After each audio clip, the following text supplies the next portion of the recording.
Hello மக்களே, மண்ணு அசல் சேனலில் இன்றைக்கி தக்காளி சாதம் செய்ய போகிறோம். வாங்க பார்க்கலாம்.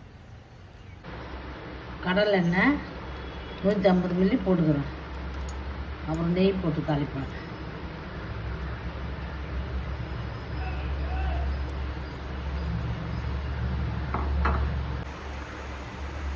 கடுகலப்பு ஒரு ஸ்பூன், ஒரு 3 காஞ்சி மிளகா, குண்டு மிளகா போட்டுக்கலாம்.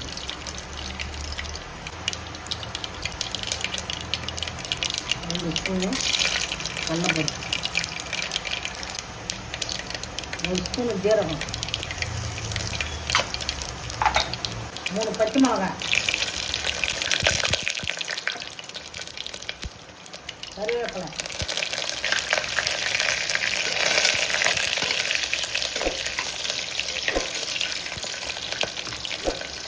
நசுக்கின பூண்டு தோலாட போட்டுக்கிறேன். நல்லாயிருக்கும். ஒரு சிட்டிகை மஞ்சள், அதிகம் போடக்கூடாது, மஞ்சளாக இருக்கும்.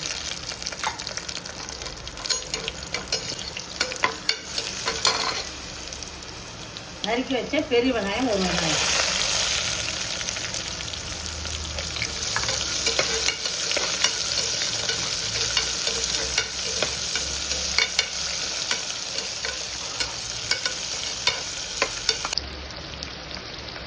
தேவையான அளவு உப்பு போட்டுக்கலாம்.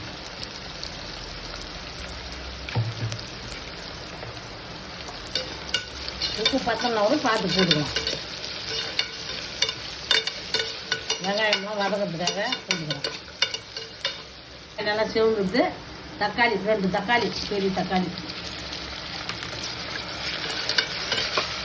150 கிராம் தக்காளி, 250 கிராம் அரிசி, பாஸ்மதி அரிசி தான் போட்டுக்கிறேன்.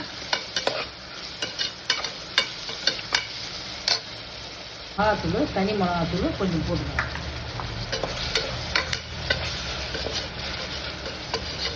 தக்காளி உடையக்கூடாது, நசுக்காத. இந்த தக்காளி வாயில் ஆப்புற மாதிரி சாப்பிடக்குள்ள வாயில் ஆட்டா நல்லாயிருக்கும். வெங்காயம் தக்காளி ரொம்ப வதங்கும்.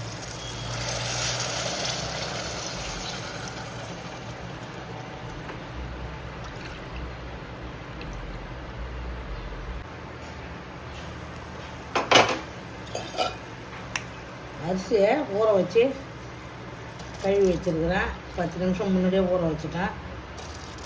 போட்டுக்கிறேன்.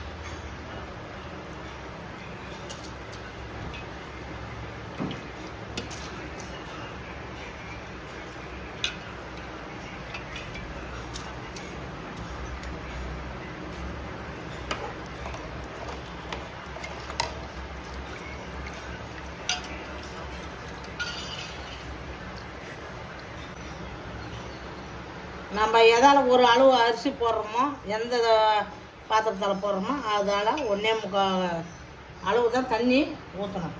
இந்த அரிசிக்கு மட்டும் 2 பங்கு வைக்கக்கூடாது.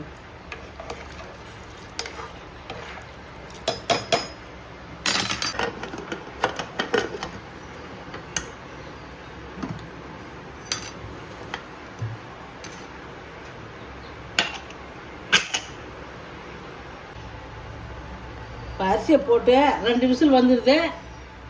இப்போ எடுக்க போகிறோம்.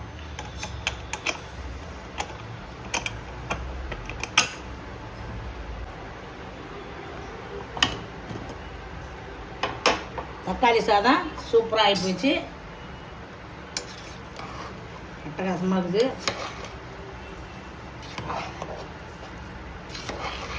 பாஸ்மதி அரிசி தான் நல்லா இருக்குது. இதே மாதிரி உங்கள் வீட்டில் செய்யுங்க, செஞ்சு சாப்பிடுங்க, நல்லா சாப்பிடுங்க, நல்லதாக சாப்பிடுங்க.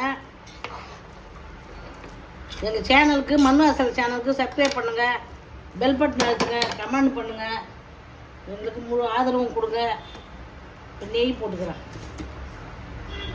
இதுக்கு முந்திரி பயிரெலாம் போட தேவையில்ல.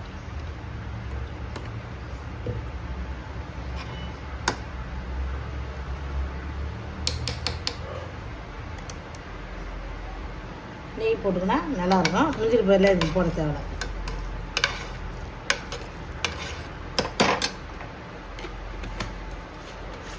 மல்லித்தழையை போட்டுக்கிறோம்.